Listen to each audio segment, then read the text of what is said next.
yeah, this is a good look. This is a great look, in fact. Whatever. Hello everyone, my name is May, and today I'm very frazzled because I've just come from the singing acting part of an audition and I'm quickly coming home to film this in the tiny chunk of time that I have before I then leave again to go to the dance audition part. I thought I would quickly pop in and say, hey, hopefully there's a bit more light now.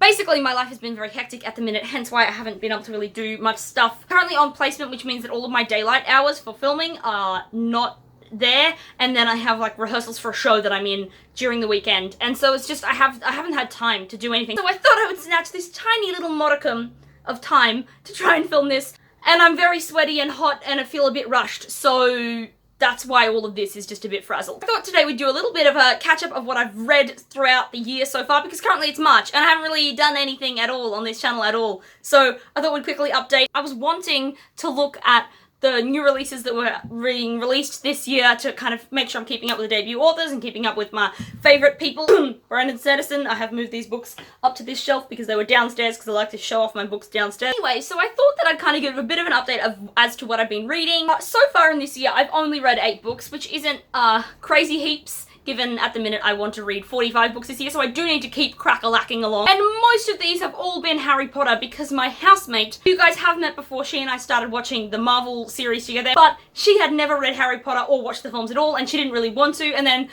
slowly she's kind of decided that actually that's something that she would like to do.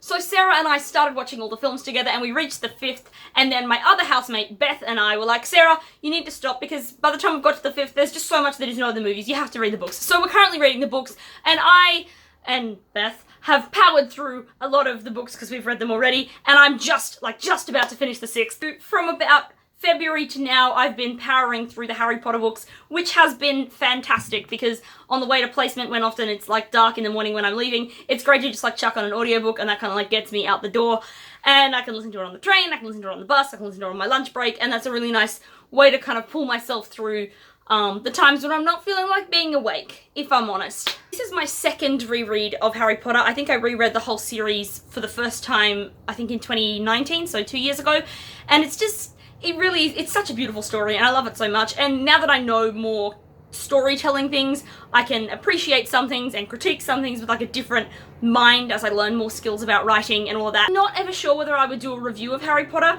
but I kind of, like, I'd be interested to try and see what would end up coming out of my mouth, given it's such a ubiquitous piece of literature. I don't really know how to finish that sentence, but I feel like it would be an interesting review if I ever did one. The first book that I actually read this year, though, was Overture by Neil Gaiman. Now, this is the first book in the Sandman series. I picked this up because it was at the library, and I was like, this art style is amazing. Shouldn't be swearing. Changed art styles and like almost mediums so much. It just makes so much sense because the main character is Dream. He's like the Lord of Dreams, and so the fact that the art style is constantly changing just makes it so rich. Anyway, I would really love to continue with Sandman. I've heard like nothing but raving reviews about this series, if I can find the next books in the series. Because buying graphic novels is so expensive. And I actually have just, for some reason, fallen out of reading graphic novels and manga and things like that, despite that I used to do quite a lot of it. Wow, I probably just stood on the wrong part of the screen and made my face really shady. Anyway, the next series that I have started and I am just in love with is Sufficiently Advanced Magic by whatever his name is, I cannot remember. Give me a second. Sufficiently Advanced Magic by Andrew Rowe. This book, oh my gosh, I actually loved this book, and I flew through this book. I started just listening to the audiobook with my brother when I was at home, because he'd read it before, and he was like, oh yeah, mate, you might enjoy this. And it's just so good. This magic system is just complicated, really hard elements to it, but then also there's like soft parts to the magic as they're still unraveling more bits. Basically in this book, people when they're old enough can take a test and go through this really, really dangerous tower, and if they succeed in the tower, they get given from the goddess what is called an atonement, which can go on like your chest, so for your lungs or your back, a hand, a foot, your forehead. This atonement is a symbol which is put into a class of certain types of things. So you could be a summoner, an enchanter, any of the other things that I don't remember right now that probably end with Once you have an atonement, you can then go to a school to be trained up, or you can go into the military, or many other things. Our main character goes into this tower, and for the first like little chunk of the book we're actually inside the tower. It's kind of then a mystery, adventure, action thing, which then of course has the Harry Potter vibe spice because then he's in a school, and it's all just very, very good. I love how complex the characters are in this. I love the complex relationship between him and his sister. I find that just so good. Like, the sibling vibes. I want more books for sibling vibes. I haven't done much more than kind of start the second one, and I deeply regret that. I do need to keep going. Oh, this one I actually have in person. I really wanted to read this and like keep going with the series. This, of course, is An Ember in the Ashes by Salvatore here. I don't know why I didn't enjoy it as much this time. Like, I do remember quite enjoying it the first time I read it. I found it quite slow to begin with, and then it kind of really picked up. But I don't know, I'm not digging it this time. I find Leia a little bit annoying now. Maybe it's just that there's lots of character development that can still happen. I feel like I still should try and pick up, I think the second one is it Torch Against the Night? And try and read Torch Against the Night and see what happens. There's both a review from Brandon Sanderson and Robin Hobb, so surely this series must just become phenomenal, right?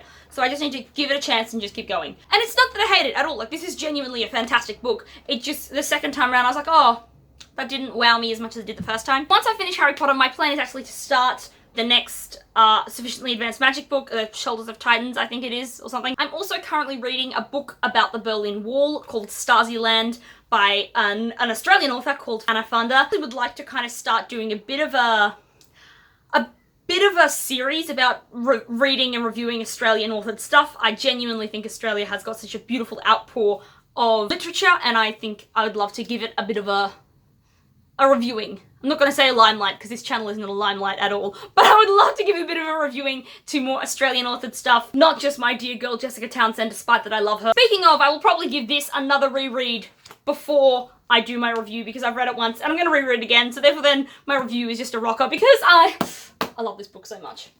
Fudge, I have like 3 minutes. Alrighty, I'm going to leave because I have to drive to my dance audition. I will see you guys next time. Goodbye. Keep reading. Literate. Bye. I don't really want to brand myself as, well, these are the books that I read. These aren't really the books that I read, half of them, so anyway.